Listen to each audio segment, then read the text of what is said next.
Welcome to the third episode of Mass Industry Conversations. Today I'm lucky enough to talk with Luke Dempsey from Swoop Aero. Luke Dempsey is a mechatronics graduate from the University of Melbourne and works as an embedded systems engineer at Swoop Aero, who are working to transform the way the world moves medical supplies. Their objective is to reduce the current status quo, which is that 50% of the global population lack access to basic healthcare. Luke designs the hardware and software of the drones and the supporting systems to enable them to operate safely and reliably in harsh climates such as in Africa and Asia Pacific. MES will have more industry conversations coming out soon, so make sure to like us on Facebook and register for our weekly email newsletter. We will also be providing links where you can submit questions for any of our upcoming interviews. We hope you enjoy the video. Luke, to start us off, do you want to just tell us who Swoop Aero is and what you do? Yeah, sure. Hey, everyone. So Swoop Aero is a company which its main purpose is to deliver high value supplies. So our main sort of mode of this is in the medical supplies. So over half of the world don't have ready access to like medical treatment and medical supplies. So a main thing that we're doing at the moment in like the Asia Pacific, Africa, and about to start in Australia is delivering vaccines and medicines. And the easiest and cheapest and most effective means of that is by drone. So we've designed our own drones in the form of little aeroplanes that can take off and land vertically. And this will make it already does make the transport of these medicines and vaccines quite a lot more efficient and easier. So, for instance, a 2-day hike in Vanuatu gets reduced down to a 20-minute wait as a drone comes and delivers life-saving medicine. So I've seen that firsthand in Africa and Vanuatu, and it's really great to see the change that we're making. Yeah, that sounds awesome. Before you guys kind of started doing that work, was it hikes and things like helicopters that did that job, or was something like a helicopter perhaps too expensive to deliver? Yeah, so for instance, I'll sort of describe the first country that we rolled out was in Vanuatu.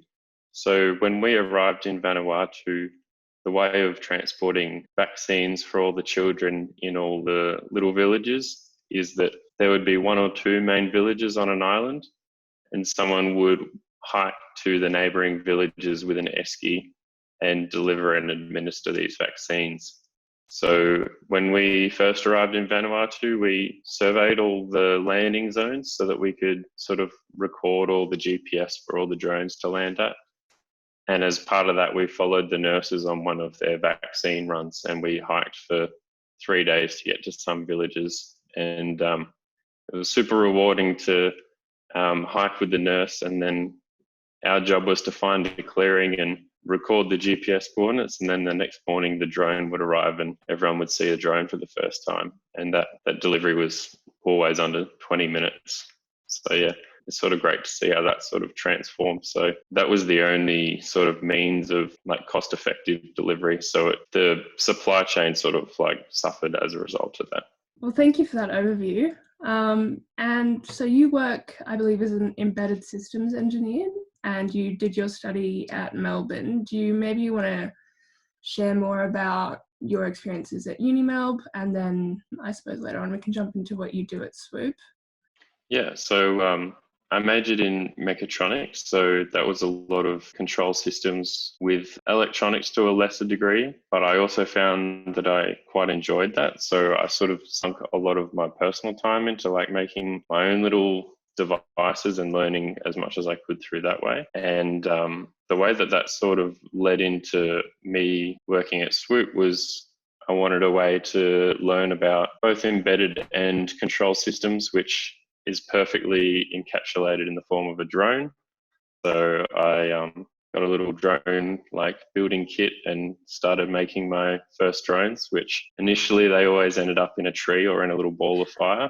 But I got a little bit better and met some contacts through like racing drones, and that's essentially where Swoop Aero started. It was a drone racing club. It's officially a embedded engineer at Swoop Aero. Being such a small company over the last 2 years, sort of assumed many different roles. So like hardware design, embedded software, normal mechanical, and the mechatronics degree sort of really prepare, well, the Melbourne model in general, but also the mechatronics degree sort of prepares you for that with how broad your skills are when you leave that. So I'm pretty grateful for that.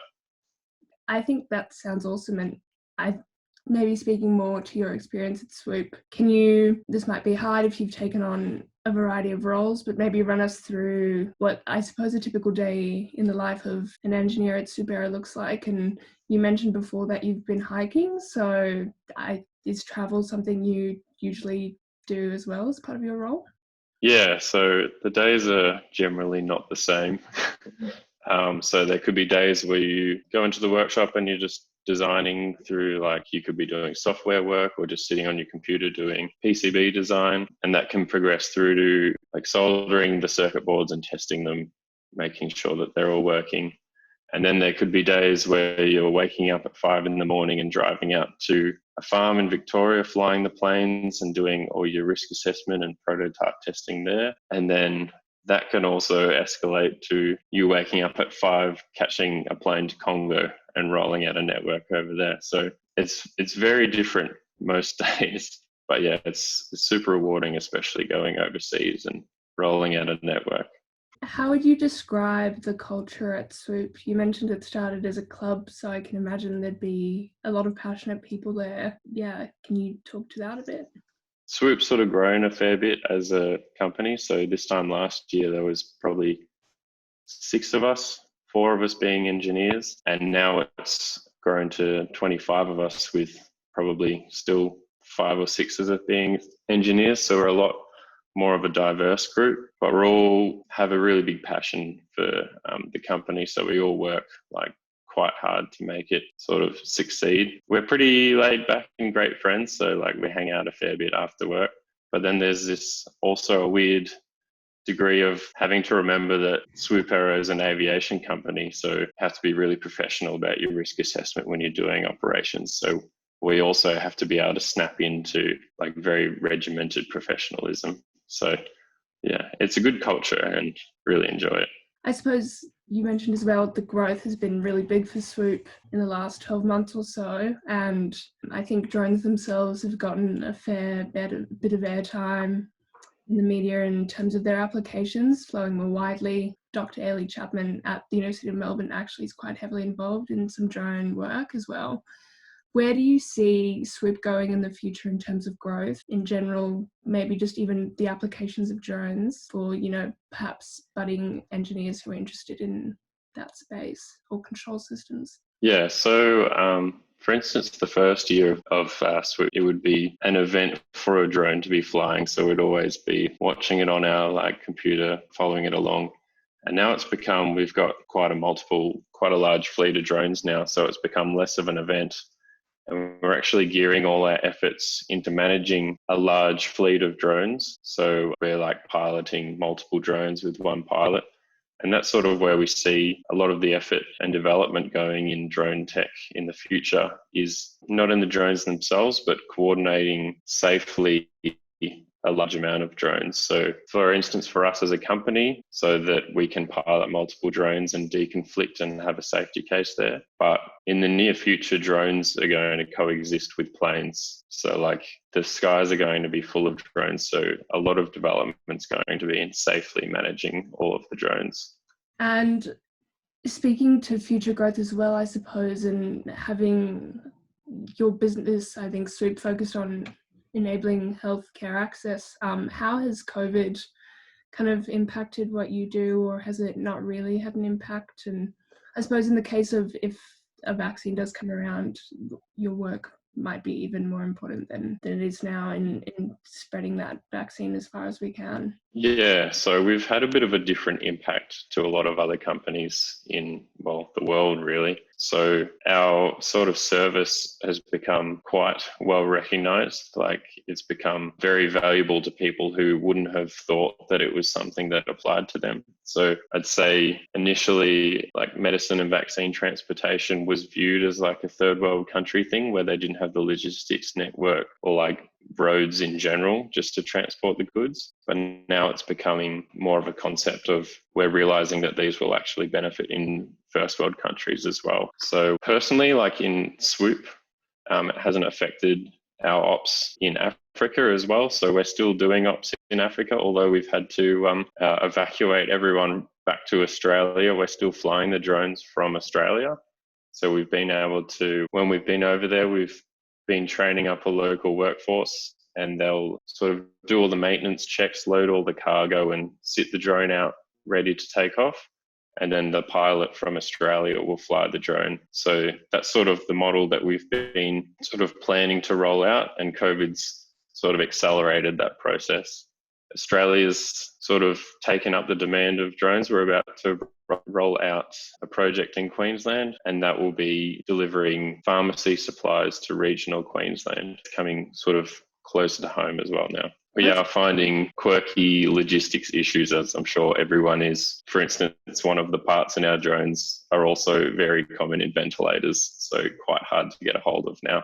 Interesting. I think just to touch back maybe on your uni and work experience, what kind of skills and characteristics that you think you either developed, during uni or in the first few years of your career have really like set you up well, you think, as an engineer in the professional workplace? Yeah, so something that I sort of underestimated when I was in uni, the value of, and have come to realize when working, is a massive, quite a valuable aspect of work is just being able to self-manage and self-organize, hit like realistic deadlines and plan out your work, which is something that I wouldn't have sort of expected. I would have been just talking about like technical skills, but that's sort of the more where you get the most value. So you're avoiding sinking time into problems that you don't necessarily have to be sort of dealing with if you had have planned out properly,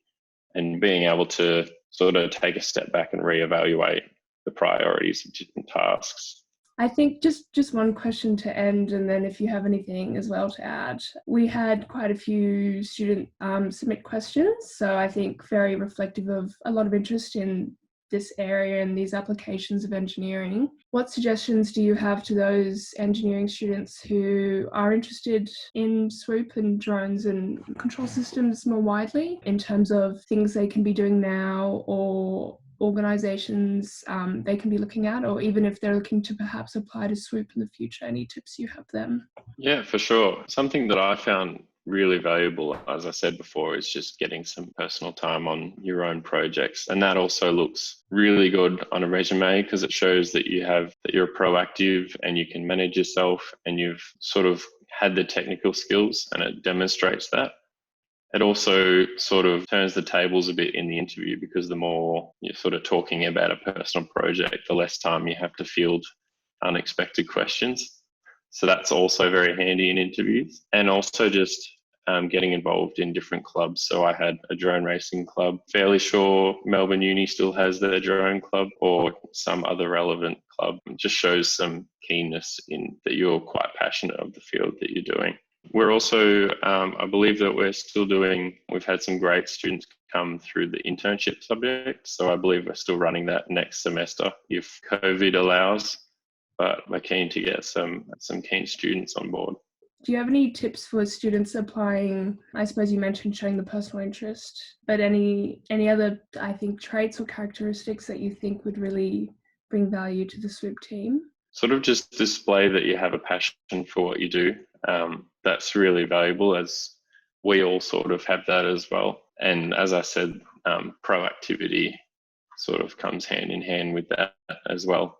And we see that as super valuable. And just a relaxed person, someone keen to get their hands dirty. Yeah.